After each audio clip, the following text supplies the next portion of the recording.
Bună ziua, dragii mei, și bine ați venit pe canalul Cunoaștere și Lumină. Într-un video anterior am început să vorbesc despre oglinzile eseniene. Am făcut o scurtă introducere a lor, am spus de ce ne-ar fi de folos să le cunoaștem și care sunt aceste oglinzi eseniene. În acest video am să continui să vă vorbesc despre aceste oglinzi și voi începe cu prima oglindă, care este oglinda momentului prezent.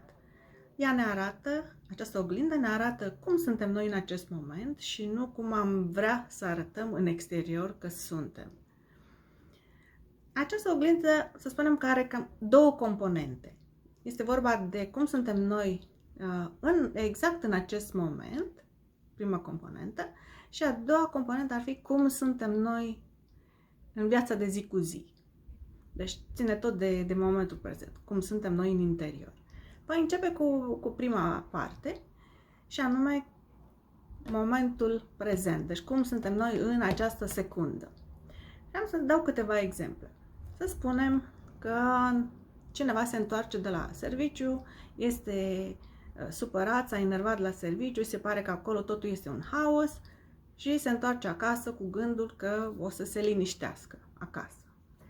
În momentul în care deschide ușa, poate să găsească casa cu fundul în sus, pereții mâzgăliți cu carioca, copiii urlând de foame și totul vraiște.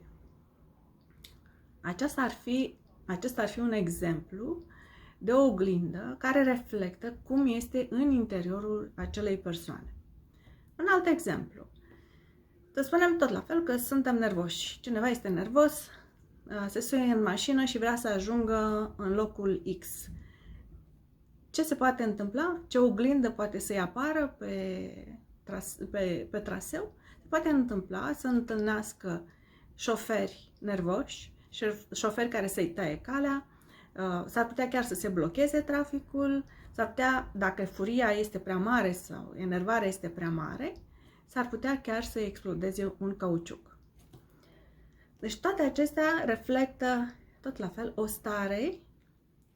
Oglinda respectivă vă arată starea din interior. Acum să trecem la alte exemple despre cum suntem noi în viața de zi cu zi.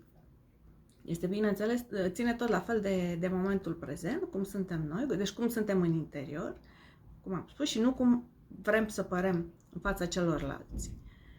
De exemplu, dacă ni se pare că avem un șef, să spunem, prea autoritar. Nu este vorba de șeful meu, eu am un șef super drăguț. Dau un exemplu din ce am văzut la alții. Deci să spunem că avem un șef care ni se pare foarte autoritar și dacă ne referim la el ca la o oglindă, atunci ar trebui să ne întrebăm ce anume din interiorul meu îl face pe acest șef să fie autoritar.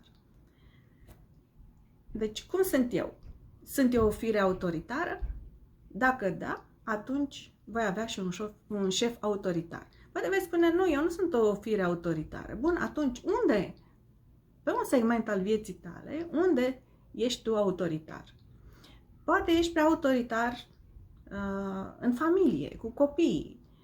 Poate ești prea autoritar cu soțul sau cu soția, cu partenerul de viață. Poate ești prea autoritar într-un grup de prieteni. Încearcă să vezi unde anume ești autoritar de atragi să ai un asemenea șef. Un alt exemplu. Să spunem că ni se par colegii sau persoanele din jur, nu neapărat colegii, ni se par că sunt niște persoane false, niște persoane nesincere. Te întrebi atunci, ce anume din mine atrage o asemenea falsitate? Poate sunt eu falsă? Veți spune mulți dintre voi, nu, eu nu sunt o fire falsă, eu sunt o persoană foarte sinceră și atunci nu înțeleg de ce atrag în viața mea numai persoane nesincere, de ce atrag în viața mea persoane mincinoase. Bun, atunci, dacă voi nu sunteți așa, întrebați-vă pe care segment al vieții nu sunteți sinceri cu voi înșivă. Unde anume vă puneți o mască, nu masca fizică, care se poartă în aceste zile, unde anume vă puneți o mască și nu sunteți sinceri cu voi înșivă. vedeți pe care segment al vieții, unde vă mințiți singuri. În momentul în care o să descoperiți acel segment unde vă mințiți singuri și unde o să încercați să reglați ceva acolo, atunci este foarte posibil ca și ca acele persoane mincinoase și false să dispară din anturajul vostru. Am să iau un alt exemplu. Să spunem că avem impresia că avem colegi care nu ne ajută. Le cerem ajutorul, dar ei nu vor să ne ajute. Tot la fel ne punem întrebarea ce anume din mine îi face pe acești colegi sau pe aceste persoane, nu neapărat colegi, să nu mă ajute când eu am nevoie de ajutorul lor. Atunci gândiți-vă. Voi poate spuneți, dar eu îi ajut pe colegii mei. În schimb, ei nu vor să mă ajute.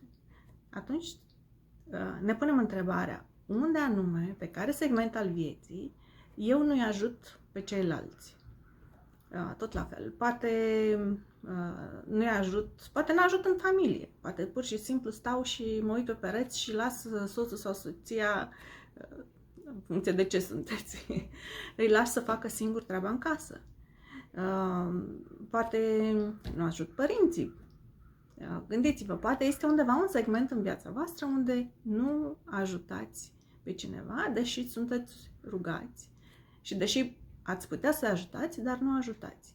Atunci, acele persoane care nu vă oferă ajutorul atunci când îl cereți, ar putea să vă țină o astfel de oglindă. Cum sunteți voi în interior, pe anumite segmente ale vieții. Bun, acum dacă totuși vă gândiți, vedeți toate aceste oglinzi și spuneți, dar eu nu sunt nesinceră, eu ajut persoanele, eu nu sunt autoritară, atunci totuși de ce am de-a face cu astfel de persoane? Bun, ce se întâmplă? De multe ori nu ne dăm seama că suntem așa. Deci ce putem să facem? Ca să verificăm dacă într-adevăr suntem sau nu. Cel mai bine este să întrebăm pe cei apropiați. De fapt, nu că cel mai bine. Este recomandat să întrebăm pe cei apropiați în care avem încredere și care știm că ar putea să ne dea un răspuns sincer. Să întrebăm, crezi că eu în viața mea sunt o fire autoritară? Crezi că eu de obicei spun minciuni? Crezi că, nu știu, puneți întrebarea atunci când nu sunteți convinși că voi înși vă ați putea să fiți într-un anumit fel. Și atunci veți auzi răspunsurile celor din jur. Dacă într-adevăr veți spune, nu ești așa, atunci înseamnă că trecem la oglinda a doua să vedem ce ne reflectă acea oglindă. Este oglinda judecății.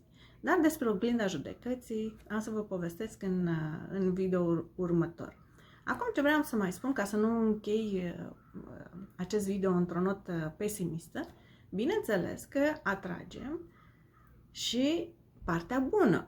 Deci dacă noi suntem tot timpul voioși, dacă suntem plini de bucurie, dacă suntem fericiți, dacă suntem plini de iubire, o să atragem în jurul nostru tot astfel de persoane care ne aseamănă. Deci o să vedem în jurul nostru multe persoane fericite, multe persoane liniștite, exact așa cum suntem și noi în interior. Prin această oglindă nu vreau să spun că trebuie să ne judecăm. Deci nu este vorba de a arăta cu degetul spre ceva anume. Este vorba despre o oglindă care ne reflectă ceva din interior, iar dacă noi vrem să schimbăm în jurul nostru, putem să tragem concluziile din această oglindă și să schimbăm în jur. Acum, dacă nu vreți să schimbați nimic, nu este absolut nicio problemă. Această schimbare este o alegere și nu este o obligativitate. Aceasta încheie aici și vă urez ca până data viitoare să întâlniți în jurul vostru persoane pline de iubire, de fericire și cu inima frumoasă. Vă iubesc și vă trimit iubire infinită.